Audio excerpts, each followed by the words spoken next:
This is rapping shit. Sucker MCs can never swing with D because of all the things that I bring with me. Only G.O.D. could be a king with me. Only G.O.D. could be a king to me. And if the G.O.D. be in me, then a king I be.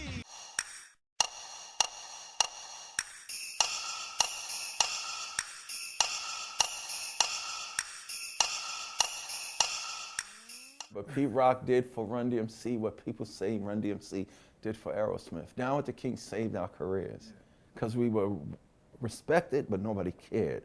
When we put Down with the King out, they literally started bowing, showed up for the video, and that put us as the faces and the entity that represent this hip hop. Before that, people respected us, but nobody cared anymore. They used to. Because of Down with the King will forever be dope. And he took a sample of one of our Down with the King, you wanna be. And that was a Run DMC record. Larry Smith is the greatest producer in hip hop ever that nobody knows about. I told his son, that's your mission, to make a movie about your father. He's the greatest hip hop producer ever that nobody knows about. And the reason why I say ever is he produced Run DMC's first 2 albums by himself and a phenomenal Houdini's album with Fringe, Freaks Come Out at Night, all by himself.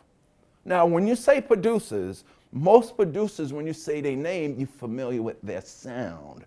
When you say Dre, you know what he did. When you say Sweat, Larry, this motherfucker made Rockbox. It's like that. Sucker MCs, Freaks Come Out at Night, 5 Minutes of Funk, King of Rock, Daryl and Joe, which Nas told me me and Run hate Daryl and Joe. Nas was like, Daryl and Joe is the greatest thing ever. But Larry Smith is the greatest hip hop producer ever let's rephrase that. One of the top 3. One of the greatest hip hop, that's a crazy title. One of the greatest hip hop producers ever that nobody knows about. Because what had happened, Reigns of Hell was so phenomenal that Rick Rubin got all the attention. If there was no Rockbox and King of Rock, we wouldn't have advanced with the foresight to even attempt to do a walk this way. So peace out to Larry. The men in general have a problem with dealing with their feelings and emotions, and especially black men, because they think that it's a form of weakness or a soft and a sissy stuff like that. A lot of young men I met, they're violent and they're rough and stuff like that. And I get them, I'm like, yo, I know you're going through something. If you feel like crying, you can cry in front of me. And they let it go. They might not cry in front of their friends. They might not cry in front of their boys, but they cry in front of me.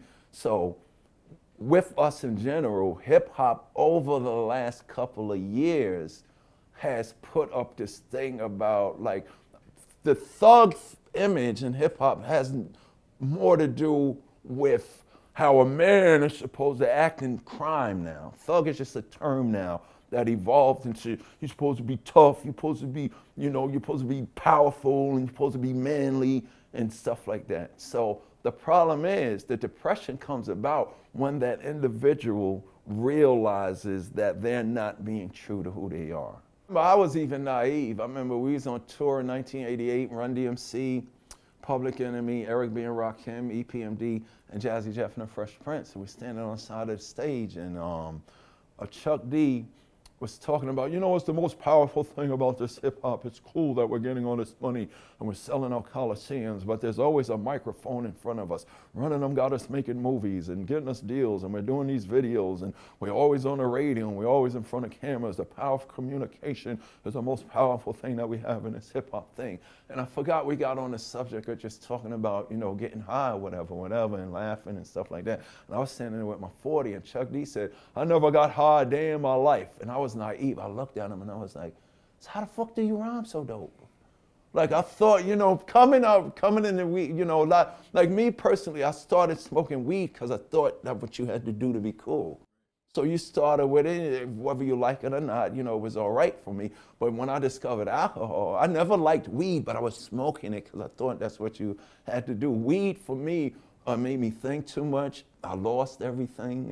And Run and Jay smoked a lot of weed and they would lose everything. Car key, like every day they would lose stuff. But when I was drinking, it made me feel powerful and like the Hulk and this and that. But when my high went down, I just felt weak and scared of the world. And I wouldn't move unless I was drinking. So, you know, a lot of these guys are sipping syrup and taking the drugs initially because I think the term is that we think it's a social norm. You know what I'm saying? But when you look at Henry Rollins, when you look at Chuck D, people that never got high a day in their life, and one of them are the most powerful, some of the most powerful men and minds on the face of the earth, it should be a wake-up call to a lot of us. The mental health is the most overlooked and people don't pay attention to that. We go get teeth checkups, we go get health checkups, we go get doctor's checkup, we go get eye exams, we go get our ear exam, but nobody deals with the mental health. You know what I'm saying? And if you don't know what to do with it, you're gonna do other things that make you feel all right.